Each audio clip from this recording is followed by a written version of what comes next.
Aidan is the one that really helps us keep going, because seeing him happy, seeing him grow every day, his smile lights up a room.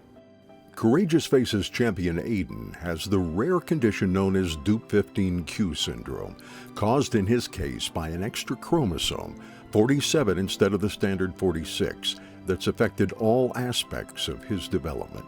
Dup15 Q Alliance, Project 8P, and Ring 14, all dealing with rare chromosome conditions, were all the focus of new research at a recent national conference in Denver, which had some promising news.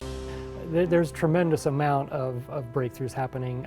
They're able to actually grow neurons in a petri dish with Dup15 Q to see how the neurons grow, die, manifest themselves, how they react under certain different conditions. And now they can take different drugs, maybe tweak genetics a little bit, and see how it reacts after doing this.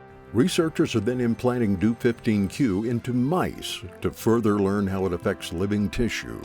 And that took a lot of effort to get a lab to say, okay, yeah, we're going to create a mouse that has Dup15 Q. They created a whole family line now, and they can see how it's passed on. We're going to tweak the genetics a little bit. We're going to give them this drug, we're going to give them that drug, and just do different tests and understand how Dup15 Q is actually affecting the body biologically. No one yet knows if that will develop into a drug to help Aidan sometime in the future, but the progress is still encouraging. There may be some breakthroughs that can affect our son with certain epilepsy and maybe the way the GABA receptors work, but I think the majority of the breakthroughs to help with developmental delays and things like that are going to be in future generations. When a newborn is diagnosed, and maybe even in utero where they're diagnosed, they can help them. Besides the scientific side, the conference is also about the everyday human side,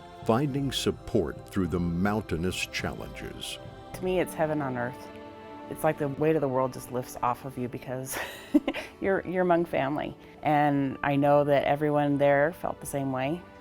And so these conferences are everything for people to make those connections, and newly diagnosed families to get all the information as far as what their child is going through and what their family's going to go through and what to expect. There was even a special breakout group for the men, the fathers. This was actually the best men's group that we've ever had there. And a lot of the newer guys that were there for the first time, they newly diagnosed children. And I felt I was able to give them a lot of good answers, having gone through it so far.